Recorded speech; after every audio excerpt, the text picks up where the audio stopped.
How are we with our time? Because this is the big final.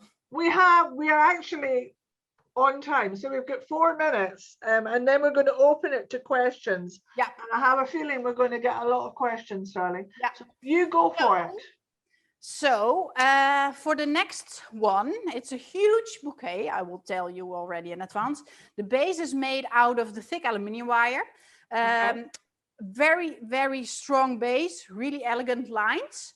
So will try to show you a little bit how I did it and how the back of the bouquet looks like, but I will get it first.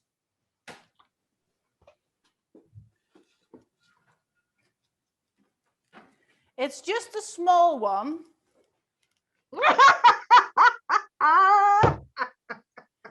And when I showed Nico today, and he said, well, my cameras cannot grab the whole thing, it's too big.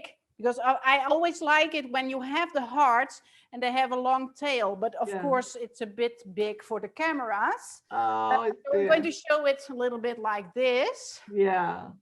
And of course we took already beautiful pictures in the garden, so later you can see it really well in the pictures.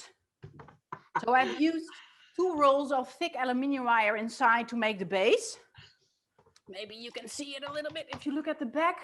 Yes, let's see the back. Yeah, please. All kinds of round lines. So I think in my work, I use, of course, a lot of wire, and I use it in a really decorative way, but also technical. So it works in both ways. So this is a perfect base to use for many constructions, many bouquets.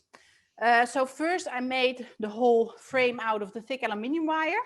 And then I started with, I think, a couple of hundred Craspedia paintballs inside. Right. So you fix them on the wire and then you start weaving them in together. Yeah. So most of them are dry in the frame, but there are also a couple inside the water. So it's a mix of both. Okay. And then I've used beautiful flowers inside, not too much different ones. I've used a lot of Gloriosa and the beautiful Scabiosa scoop, the red ones. I really like that color. Yeah, that's beautiful. I'm not sure if you can see it really well on the camera. Yeah, and then I always really like to use some beautiful leaves inside my work. And then I've used, again, tubes for it. So I will show you how I always work with the tubes. So I'm going to put this beauty back in the water first. Good, good. We like to keep things fresh. Yes. Okay, according to Annalise, she's now lying on the floor in shock. Do it. She is, she's having fun though. And Suzanne Law, who's from the States, says she's loved it. She's going to catch up but she's had to go. She's got stuff to do. She wants to say thank you. So, well, you can look at it later again. Huh? She's a lovely girl. Right, on we go. Oh yes, please show us this. So the tubes, I use these a lot nowadays in my work.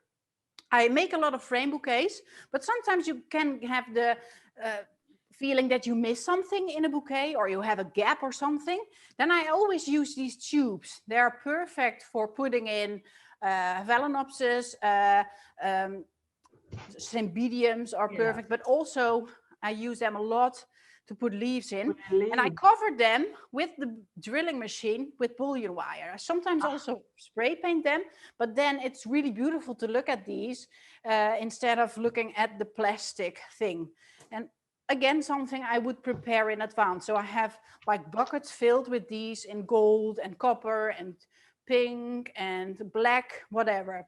So this is very nice element in your designs. If you miss something, especially orchids and leaves like this, also this beauty, I will show it. Yeah.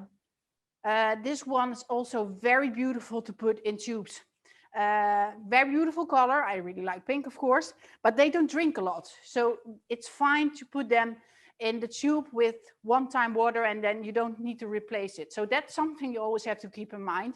Don't put a tulip in the tube because they will drink it in one day. Oh, no, no, no. Tulip's just too thirsty. But is that a caladium?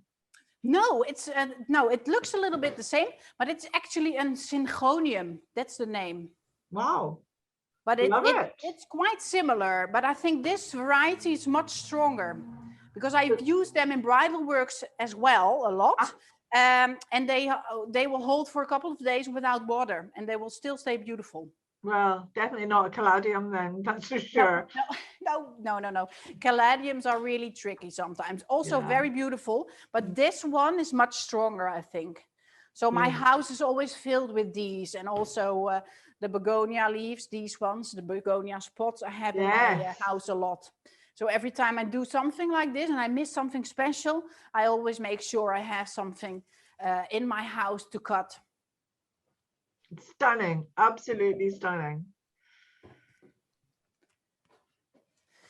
So, and of course, the last bouquet was a little bit big, but you can also make smaller varieties. And in my shop, we would normally put something like this in the window, and then next to this have smaller varieties of it.